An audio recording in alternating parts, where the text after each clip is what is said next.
Merci d'être avec nous. Bienvenue à toutes et à tous dans ce nouveau numéro de cet élément. Aujourd'hui, nous avons le réel plaisir de recevoir pour vous M. Mike Moukebaye, éditeur du journal CNews, patron de presse, mais également journaliste engagé ici en République démocratique du Congo. C'est avec lui que nous allons scruter pendant quelques minutes l'actualité qui prédomine ici en République démocratique du Congo. Monsieur Mike, bonjour. Bonjour. Merci d'avoir accepté de répondre à notre invitation.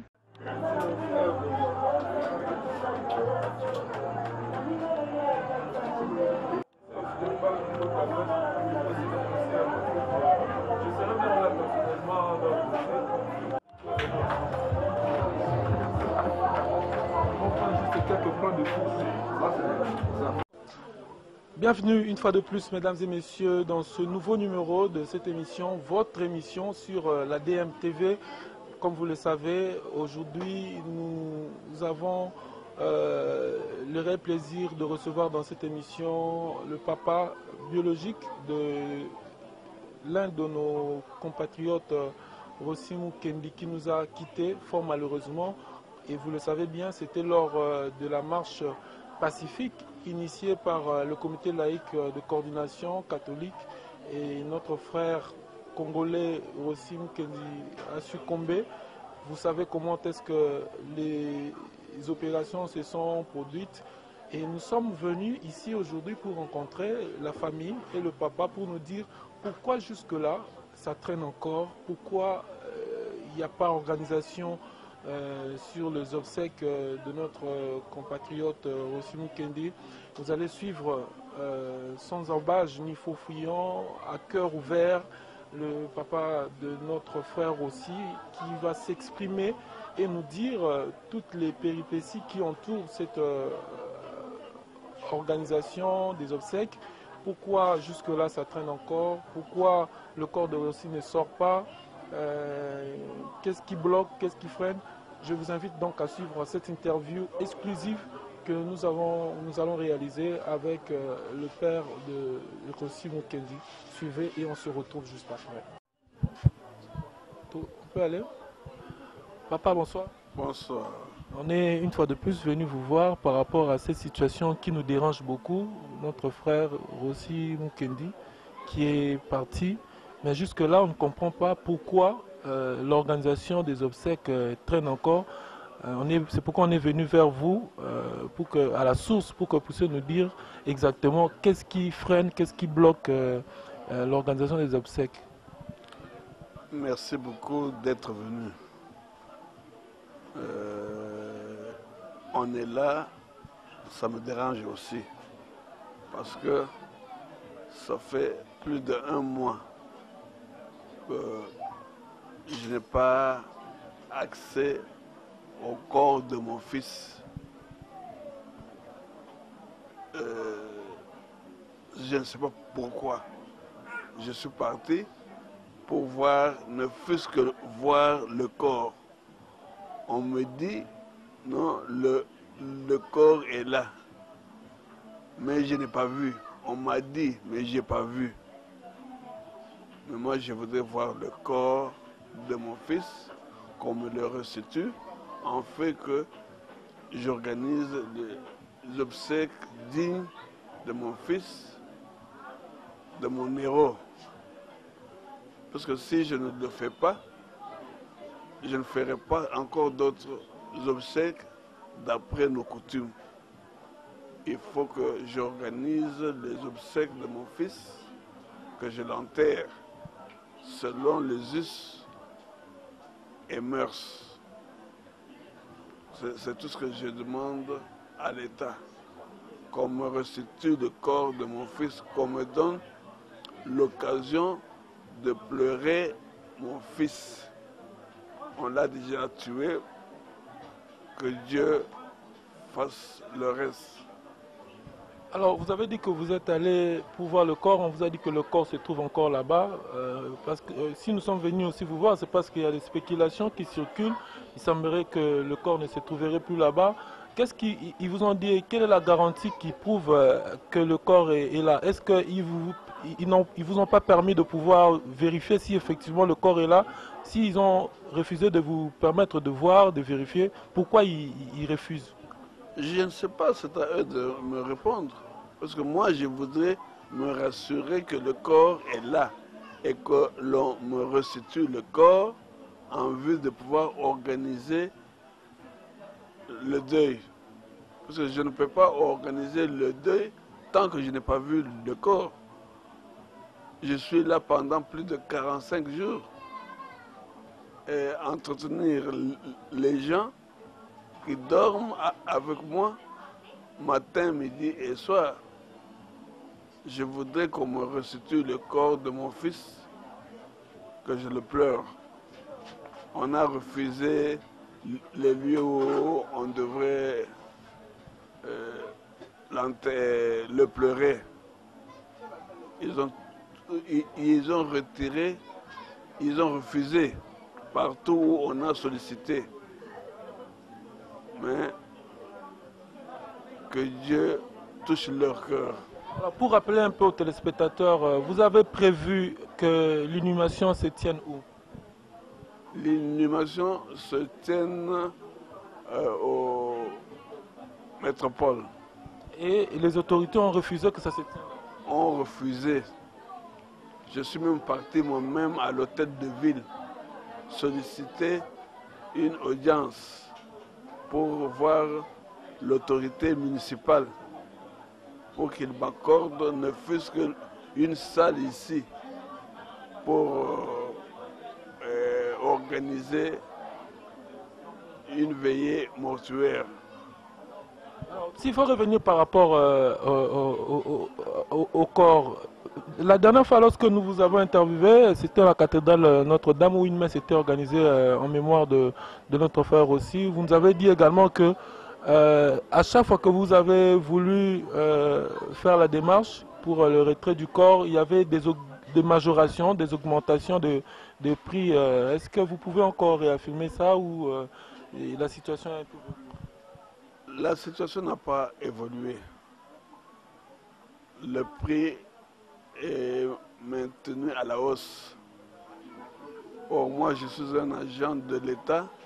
On me demande pour récupérer le corps, pour pouvoir payer 25 000 francs par jour et faire autant de fois que le corps est gardé à la morgue.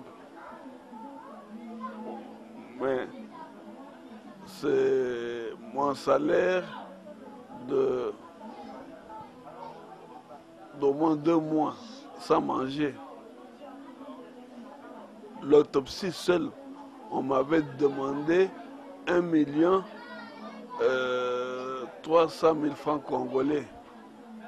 Donc c'est le salaire de toute une année. Mon salaire de toute une année. Aussi n'était pas seul.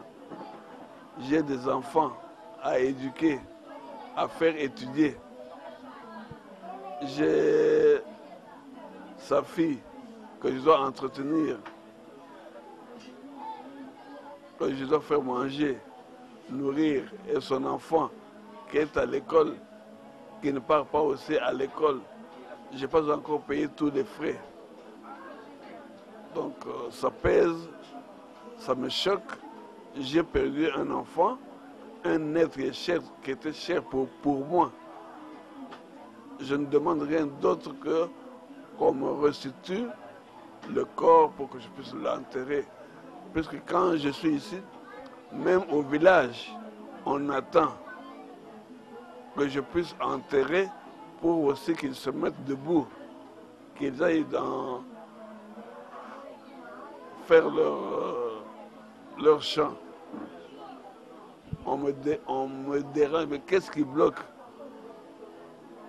C'est l'État qui bloque. Moi, je n'ai pas de problème. J'ai déjà payé tous les frais relatifs à l'enterrement de mon fils. Je sais, je suis un intellectuel, je sais que le sol et le sous-sol appartiennent à l'État. Qu'on me donne l'espace pour enterrer mon fils. En vue aussi que je me mette debout pour faire autre chose. Est-ce que vous avez quand même entrepris quelques démarches auprès des autorités, l'hôtel de ville ou même le gouvernement congolais, le gouvernement central? J'ai été moi-même personnellement à l'hôtel de ville. J'ai vu, on m'a dit qu'ils vont me répondre.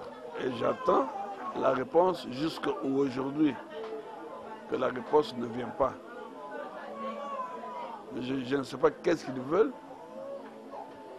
Même tout ce qu'ils disent, bon, je ne suis pas en paix tant que je n'ai pas encore enterré mon fils.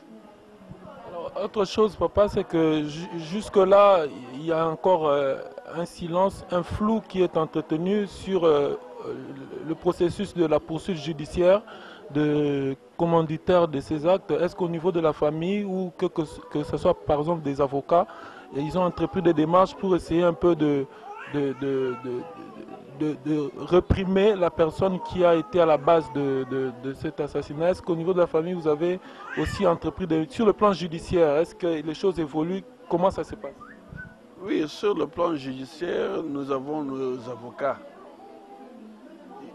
Ils sont sur les traces pour traquer celui, pour accuser l'État qu'il me montre, celui et Le commanditaire. le commanditaire qui a tiré, qui est bien identifié, qui est connu.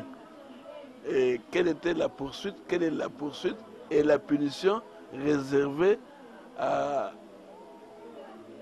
à ce commanditaire-là. Parce que la vie d'un homme est sacrée, d'après la Constitution. Et la police a pour ordre de protéger les gens et leurs biens et leur vie. Mais la police a tué mon fils.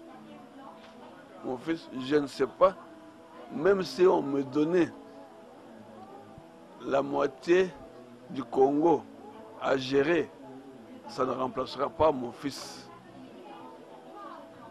Parce que quand je songe à toutes ces souffrances endurées pour l'éducation et la formation de mon fils, jusqu'à être assistant.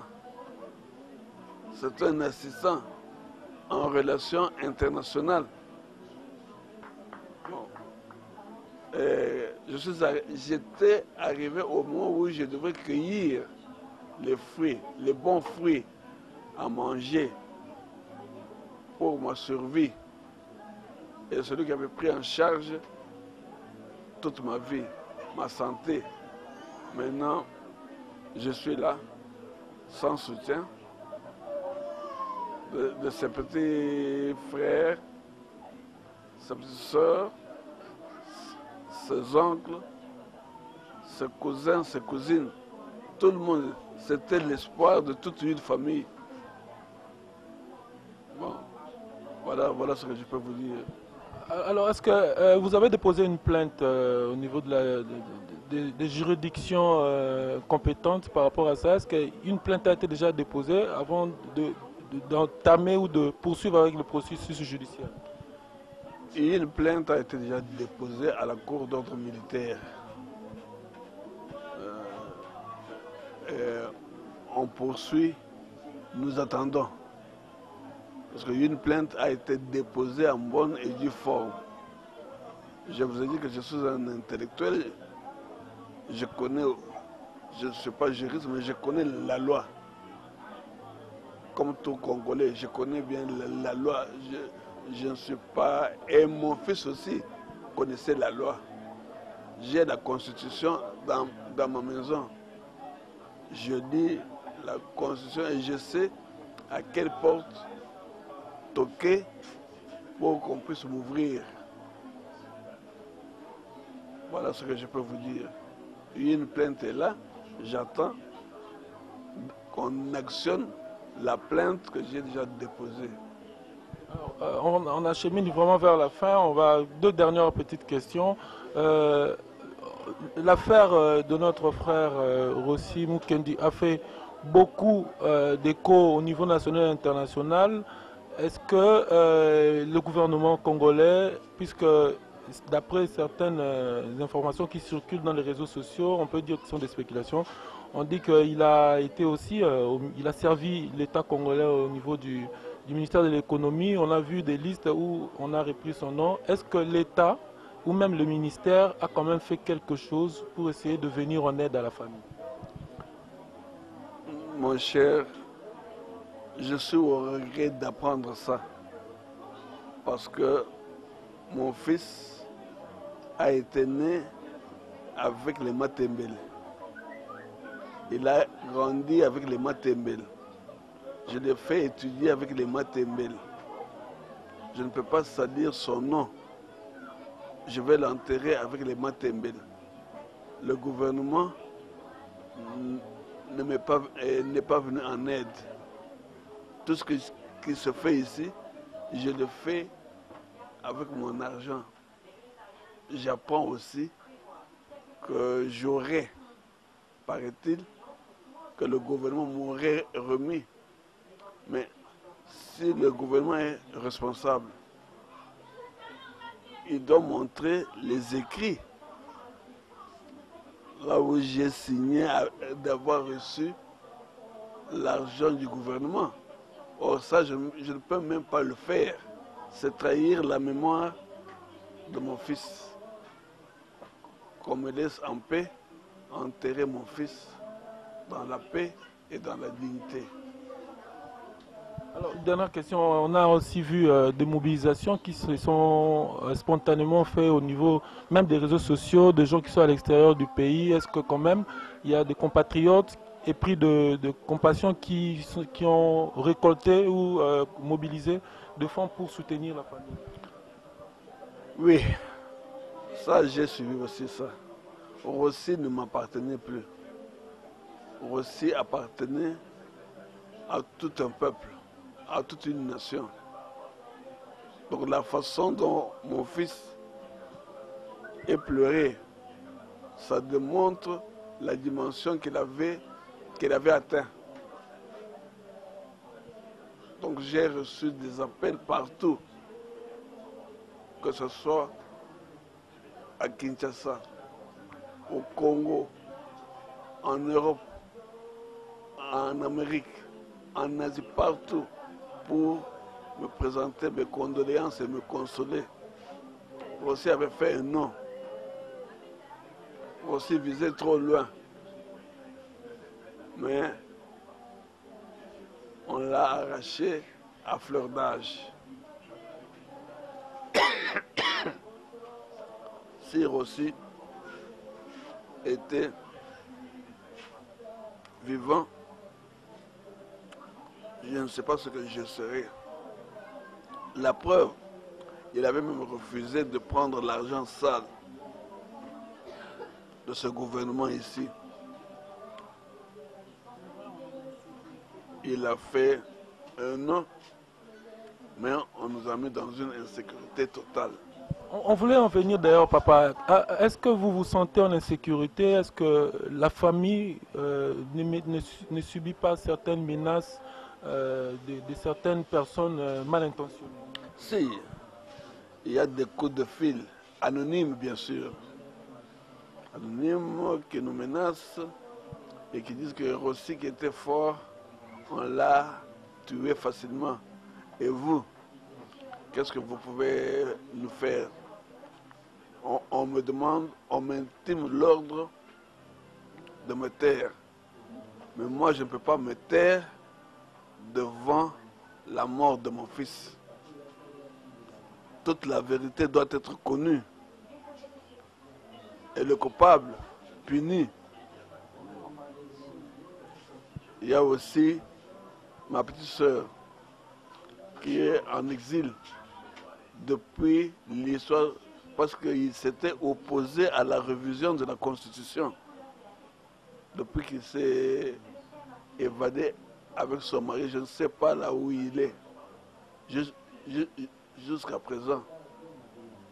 Et tout ça, ça pèse sur moi, sur ma famille.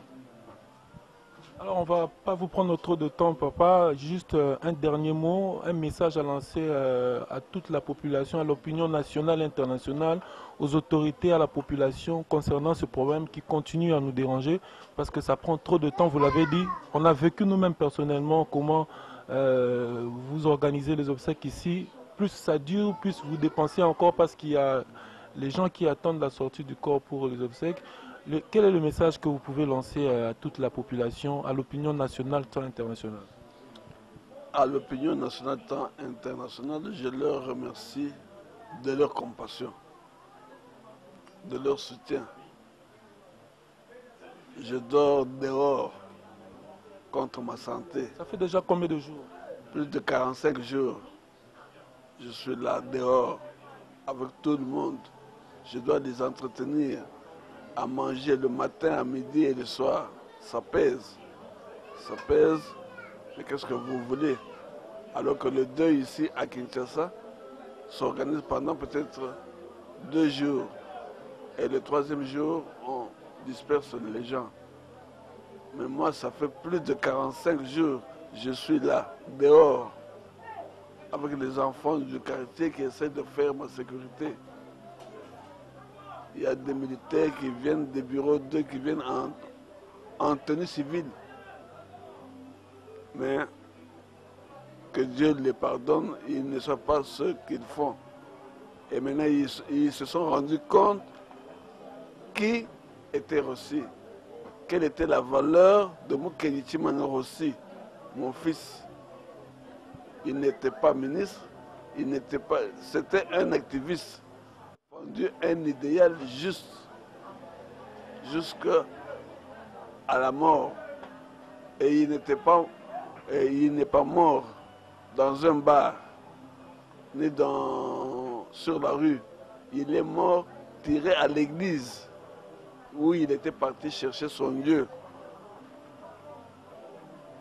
Que son âme, je ne sais pas comment dire, qu'il ne se repose pas en paix, mais pour l'instant.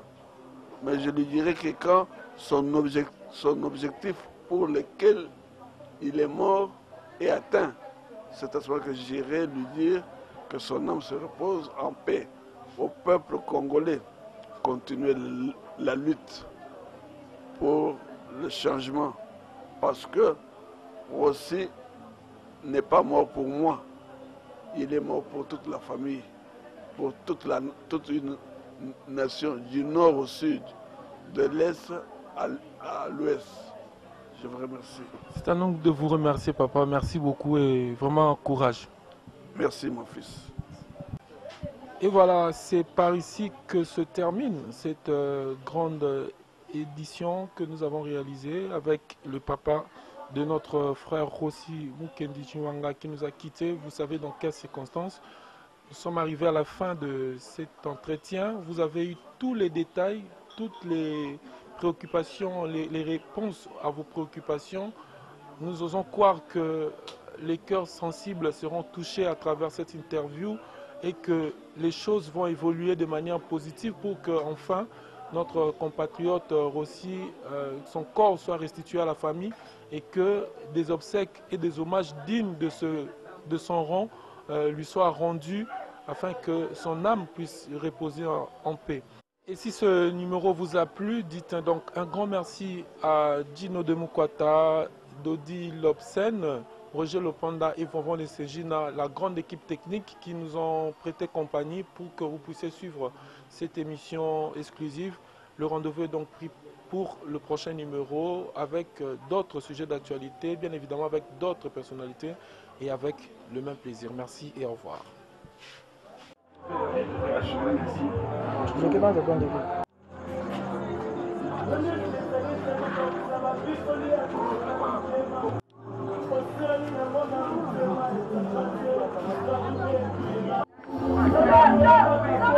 Mwana kwa tukubanga chua déjà.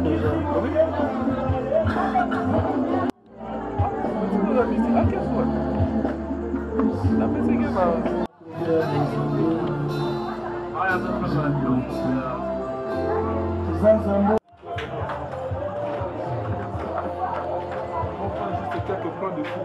Ça, c'est...